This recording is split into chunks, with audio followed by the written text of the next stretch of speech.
What's up guys, this is ScherBR talking, welcome back to my channel. On today's video, I'll bring you news for months in SaGa Universe. Square Enix announced 2 new banners during their Twitch livestream, and the first one being Romancing Festival Matriarch. I know everyone wants to know about this Matriarch, if she's good enough, if she's worth pulling, and I have to say that yes.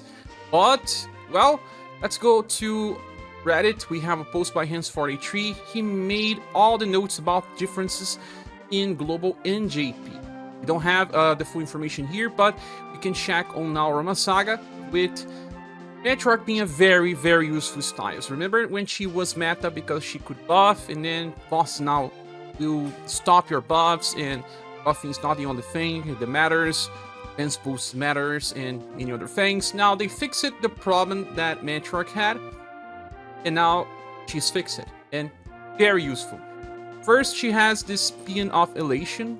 That is a fast support skill that will buff STR, Endurance, Intelligence, and Will by 20% on rank 1 and 30% on max rank. It also gives her 25 points of OG Gauge. That means that she will get into overdrive at least in 4 turns or faster if she gets hit.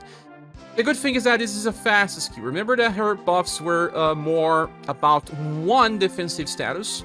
That was Paean of Victory. That was buffing Endurance, and Paean of Peace, that was buffing Will. But now you have those 2 defensive status and 2 offensive status as well, instead of having Love or Charisma buffs. That's much better, because depending on your heal options, you already have enough. You don't need to buff Love or Charisma. So, fast, that means that it will go before the enemy attacks, especially versus Water Dragon, Farbringer, and many other bosses to come.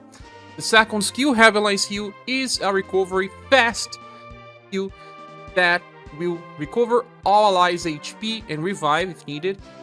Will heal probably around close to 2000, buffs all status by 30% on rank 1 or 40% on max rank. That's nice because you are performing 2 roles here, healing and buffing. In JP you can only use this 2 times per battle, but in global it's the first change. You will recharge this skill every 5 turns, much like how Kaiser does.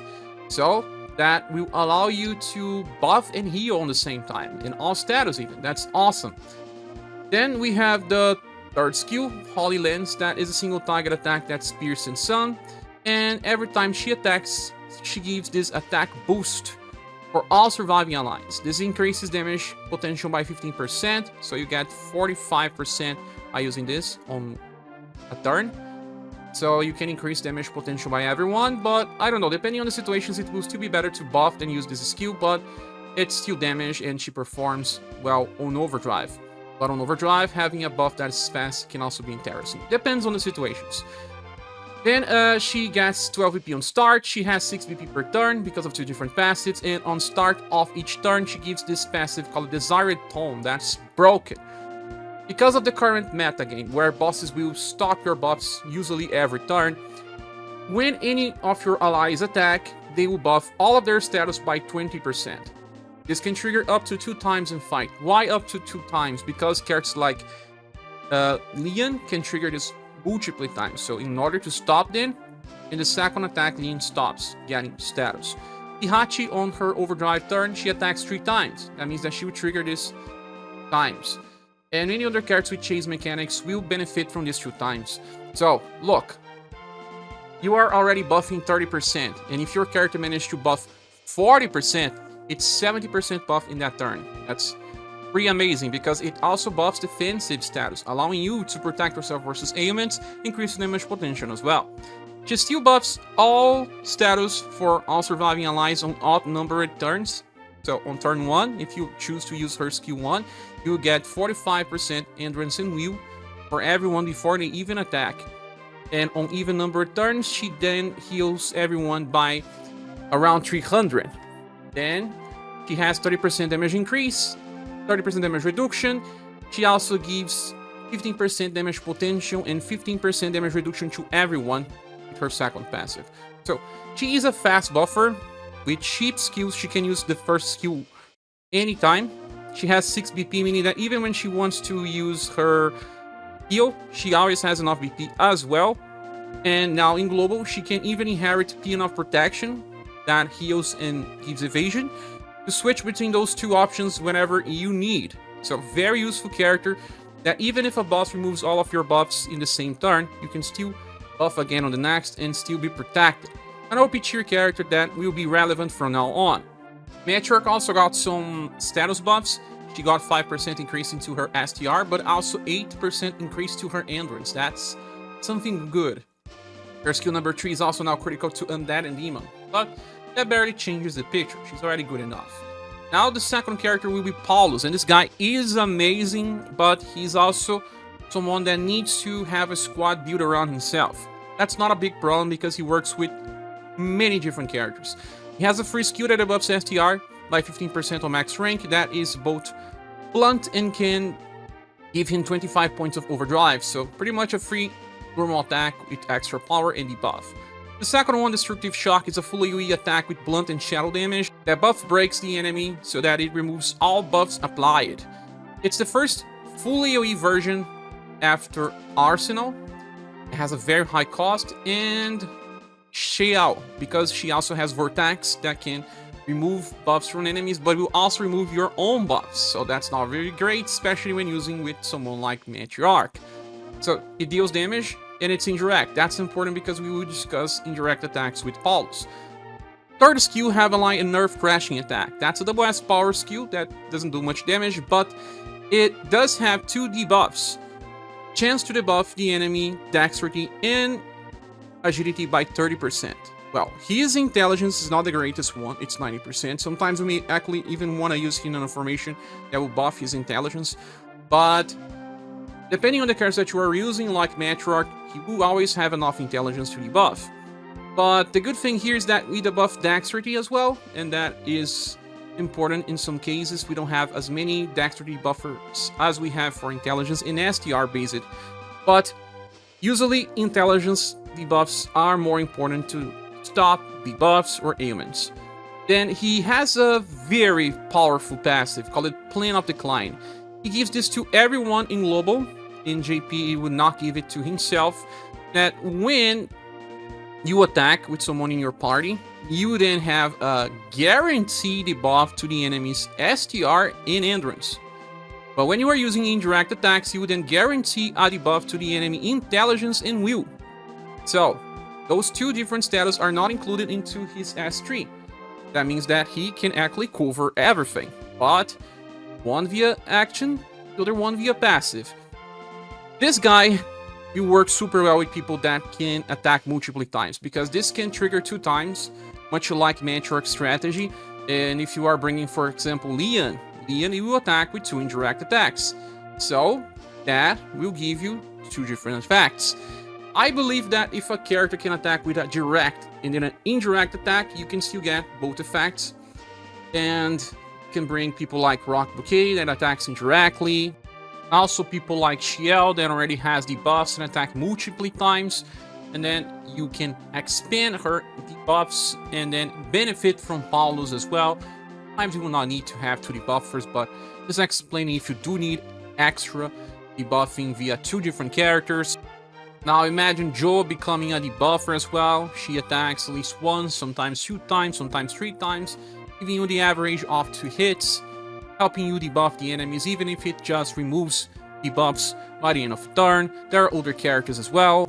Many different characters that already perform well as damage dealers or something else, and they will now become debuffers as well. Paulus make it so that you don't need to run other debuffers, or you can even make better debuffers by guaranteeing some debuffs alongside the other ones.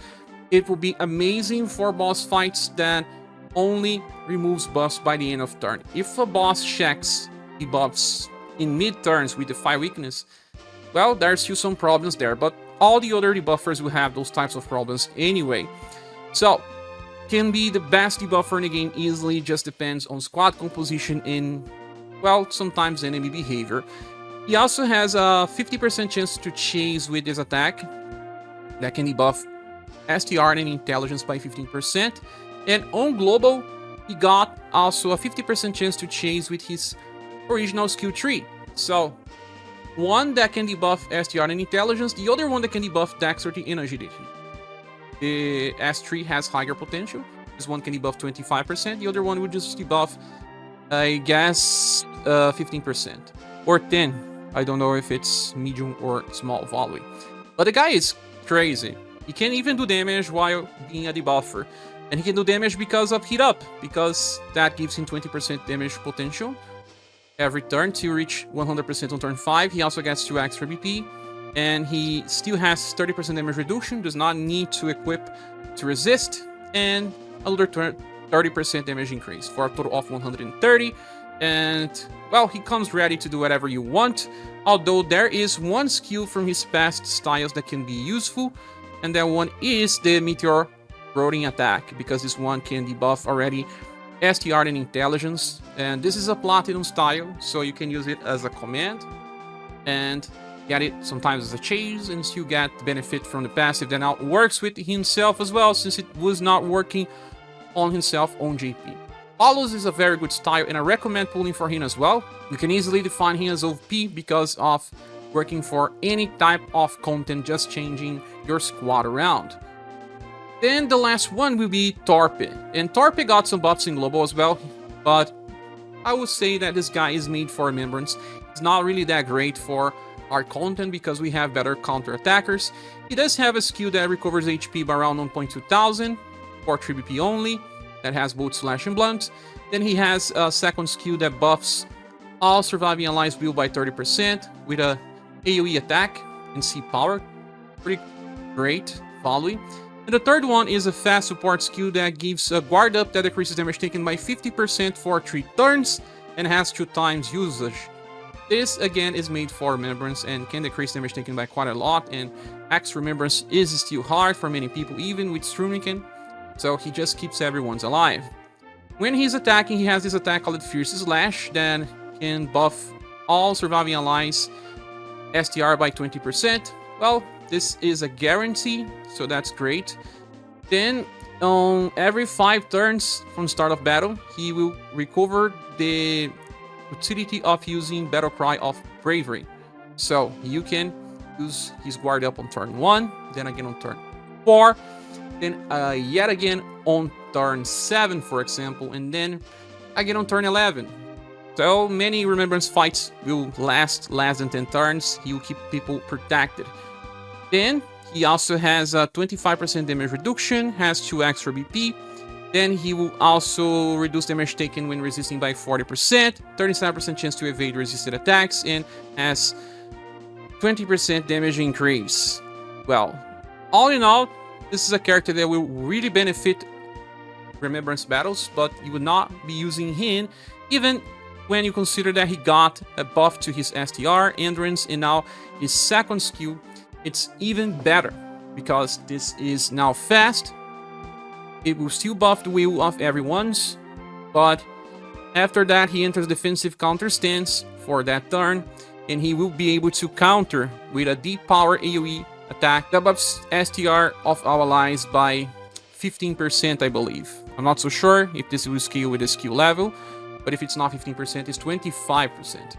So, in Remembrance, we don't have a need for counter specialists. They can make it work here and there, but if you can take advantage, you will see very good sustain by increasing will, increasing your STR, and still allowing him to tank, since he does have good defenses. Well, he also has this other effect that every time he recharges Battle Cry of Bravery, he gets extra 3 BP. So he has a almost perfect cycle of always using skill number 2 and then skill number 3 wherever he feels like doing it. You could say that he needed 1 extra BP to never rely on anyone. So if he already started with 11, that would be enough, because in 2 turns you will need 3 extra BP. And after that, every time you need extra BP, it will come from his own generation. So, well, it's very useful because you have a perfect cycle of at least buffing will of everyone and then using guard up, and then the guard up is fast to protect your party.